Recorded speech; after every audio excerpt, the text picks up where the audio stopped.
Uwielbiamy tworzyć filmy prezentujące niezwykłe odkrycia archeologiczne.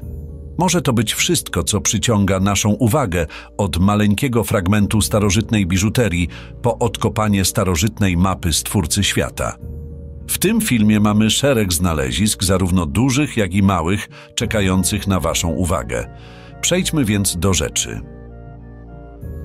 Tisulska księżniczka. Do dziś nikt oficjalnie nie przyznał, że w 1969 roku spokojne życie rosyjskiej wioski w rejonie tisulskim zostało zakłócone za sprawą niezwykłego znaleziska.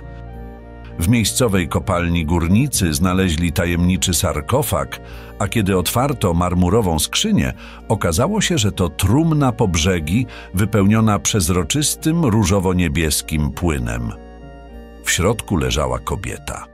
Wysoka, obdarzona delikatną, białą cerą piękność, wyglądała na około 30 lat. Kiedy podjęto próbę przeniesienia trumny do helikoptera, okazało się, że jest ona zdecydowanie zbyt ciężka. Wówczas zdecydowano o przelaniu z niej kolorowego płynu. Jednak gdy tylko ciało kobiety doświadczyło oddziaływania powietrza, błyskawicznie zaczęło czernieć. Szybko wlano ciecz z powrotem do marmurowego sarkofagu, a wtedy twarz odzyskała wcześniejszy wygląd. Składników substancji balsamującej nie udało się ustalić. Wkrótce do rejonu tisulskiego przyjechało wojsko oraz milicja.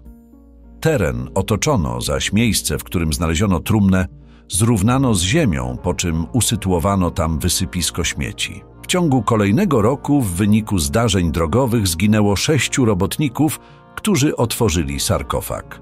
Taki stan rzeczy skłaniał pozostałych świadków, by trzymali język za zębami. Czyżby odkrycie zawierało w sobie coś, o czym opinia publiczna nie powinna się dowiedzieć? Tajemnica trądu.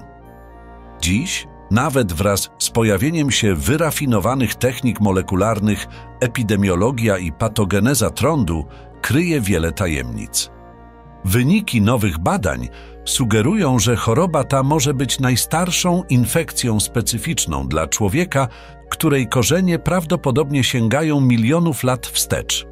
Co roku na całym świecie odnotowuje się setki tysięcy nowych przypadków trądu.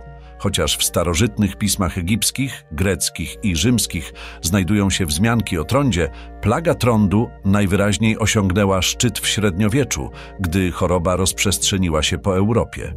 Trąd jest przewlekłą chorobą zakaźną wywoływaną przez bakterię Mycobacterium leprae, która atakuje nerwy w kończynach.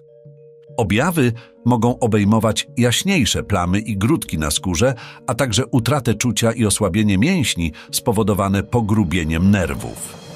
Patrząc przez pryzmat historii, grupa badaczy odkryła, że bakterie wywołujące trąd prawie się nie zmieniły przez 1000 lat. Jednak nawet współcześni naukowcy nie wiedzą, jak powstał trąd i jak się rozprzestrzenił. Esvedra.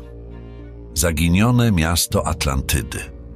Proste zdanie, które wywołuje głębokie poczucie tajemnicy i intrygi. Fikcyjne miasto powstało w pismach Platona około 330 roku przed naszą erą i od tego czasu budzi fascynację świata jako cywilizacja ukryta przed resztą świata. Opis Atlantydy dokonany przez Platona doprowadził uczonych do przekonania, że znajdowała się ona w pobliżu cieśniny gibraltarskiej, u ujścia Morza Śródziemnego. Jednak z biegiem lat pojawiły się twierdzenia, że w rzeczywistości miasto to znajduje się w tak odległych miejscach jak Antarktyda, Turcja i Karaiby. Mistyczna wyspa Esvedra, położona u wschodniego wybrzeża Hiszpanii, od dawna opisywana jest jako wierzchołek Atlantydy, ale według legendy i tradycji w grę wchodzi także kilka innych sił nieziemskich. Krążą opowieści, że było to miejsce narodzin fenickiej bogini Tanit, a za czasów Ulisesa przesiadywały tu uwodzicielskie syreny i nimfy morskie. Nie wiemy, skąd pochodzą te wszystkie historie, ale z pewnością wydaje się, że w tych stronach jest coś dziwnego. Kamienne kręgi Junapani. Prehistoryczny region w indyjskim stanie Maharashtra to dość zwyczajne miejsce złożone z rozległych zielonych pól i mnóstwa niczego. ale jest także domem dla około 300 zaskakujących kamiennych kręgów, których naukowcy nigdy nie byli w stanie zrozumieć. Najwcześniejszy kamienny krąg pochodzi z 300 roku naszej ery, ale kto i dlaczego je zbudował? Archeolodzy nie wiedzą, czy te kamienne kręgi były używane do astronomii czy kosmogonii. Niektóre kręgi zawierały ludzkie szczątki i przedmioty pogrzebowe. Wątpliwe jest jednak, aby wszystkie były używane specjalnie do pochówków. Jeszcze dziwniejsze jest to, że te kamienne kręgi są nadal w użyciu. Naukowcy znaleźli kolekcję kurzych piór w pobliżu kamieni, co oznacza, że ludzie wracają do kręgów, aby przeprowadzać rytuały, nawet w czasach współczesnych. Kamień Daszka. Ta kamienna tablica, znana jako mapa Stwórcy, wprawia badaczy w zakłopotanie od czasu jej odkrycia w 1999 roku. Choć może się to wydawać niemożliwe, rosyjscy eksperci uważają, że kamienna mapa może mieć 120 milionów lat. Przedstawia nie tylko okolice Uralu, ale także szereg projektów inżynierii lądowej, w tym 12 000 kilometrów kanałów, kilka tam i zapisy hieroglificzne niewiadomego pochodzenia. Dokładność i perspektywa mapy sugerują, że powstała ona z lotu ptaka. W chwili pisania tego tekstu hieroglify nie zostały odszyfrowane, ale uważa się, że są powiązane ze starożytną formą języka chińskiego.